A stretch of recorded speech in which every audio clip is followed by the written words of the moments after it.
Superstition generally means a belief in supernatural forces such as fate, the desire to influence unpredictable factors, and a need to resolve uncertainty.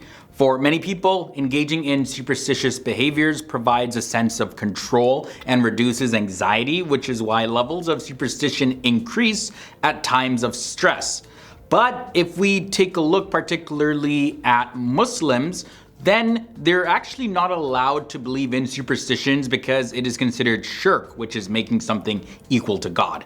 Hey guys, how's it going? Welcome back to another episode here on FTD Facts. For this one, we're going to be looking at 10 superstitions that Muslims are not allowed to believe in. So let's jump into the list. At number 10, we have black cats. There is absolutely nothing in the Quran or Sunnah which would give rise to the belief that black or any color cat, they're either a bad omen or they're good luck or whatever. You know, there's no evidence showing that jinn has the power to possess black cats either and cause some mischief, all that stuff. These beliefs are nothing but superstitions according to Islam. The Prophet Muhammad, he had said that the cat is not impure and was among those pure animals that intermingle with humans in the report narrated by Abu Dawood. From there, let's take a look at clipping nails after sunset at number 9. So one may actually clip their nails, they can sweep their house or do whatever chores that they feel like doing at any time of day or any time of night. So no cutting of nails or sweeping or anything like that has the power or strength to bring good fortune or harm. The Quran actually says this: if Allah should aid you, no one can overcome you. But if he should forsake you, who is there that can aid you after him? And upon Allah, let the believers rely on. And that's found in Surah 3, verse 160. From there, let's take a look at numbers at number 8. There's actually no number in Islam that is considered to be lucky, nor is there any number that is considered to be unlucky. For the numbers like 7 and 666, as well as 13 and so on, they have absolutely no meaning in the religion of Islam. They're simply numbers like any other number. There's also a big superstition involving eclipses and pregnancy. So solar and lunar eclipses do not affect a pregnant woman or her fetus, as there is no confirmation in the Quran or Hadith about this effect here.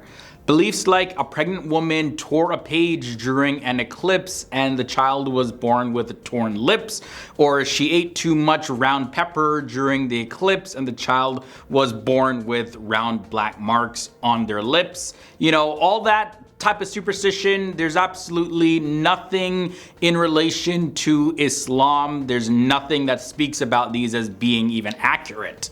The next superstition that is haram for Muslims is cracking knuckles. Okay, so there is no authentic hadith in the established Sunnah of the Prophet Muhammad whereby he prohibited or discouraged Muslims from cracking their knuckles or cracking their fingers.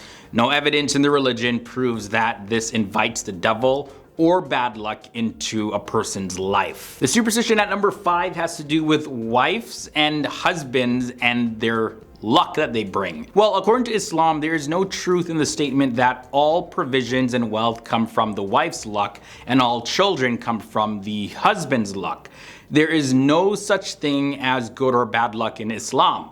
Everything that occurs in this universe occurs with the permission of Allah. So Muslims definitely stress that point. Islam teaches that the distribution of wealth is actually determined by God, and he gives abundantly to whoever he pleases, and he gives in limited quantities to whoever he pleases. So it has nothing to do with husband or wives or good luck or bad luck, because everything that happens has to do with Allah or God choosing to do it. Moving on now to number 4, touching the Quran wearing shoes. So it's also said that there is no such restriction in the religion of Islam that declares that a Muslim man or woman cannot touch the Quran while wearing their shoes. Also, oftentimes it's reported that the Prophet Muhammad himself, as well as his companions, even prayed with their shoes on in their mosque, especially in Medina, simply because the Prophet's mosque in their time was on bare ground without any carpet or flooring or coverings, unlike the mosques of today. But yeah, either way, there is no connection with touching the Quran while wearing your shoes in Islam, whether it brings bad luck. There's nothing there. Moving on to number 3, turning shoes inside out. So this is one of the most common practices in Muslim households. Some people say that if a shoe is placed upside down, well, the angels will not enter that house, as well as Allah will not look at the house, or there will be some sort of dispute or bad luck in that household. There is no evidence in the religion that if you keep your shoes upside down or inside out, whatever, that something bad is going to happen to you. This is definitely, again, another invented superstition. There's also another superstition involving the twitching of eyes, but it's believed that there is no connection between twitching of the eyes and any sort of bad luck. This is a non-Muslim superstition that Muslims are told to completely avoid. It was said that the Prophet Muhammad at one point had a superstitious belief in bad omens, but he then said that this is a form of minor shirk that is contrary to the belief in the oneness of God in which Muslims believe in.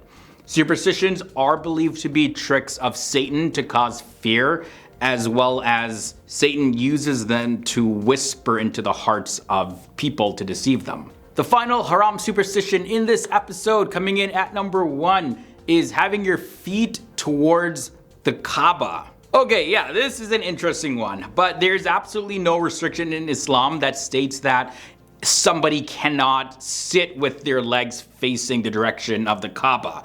And if someone is in a normal sitting position and his legs face towards Kaaba without the intention of any sort of disrespect, there is no harm and there's no sin. And if someone does not keep their legs towards the Kaaba out of respect, sure, it's good, but it shouldn't be viewed as a sin if they do otherwise, because there's actually no evidence of that in Islam. There's no teaching that indicates that that is a sin or even a good thing to not point your feet towards the Kaaba.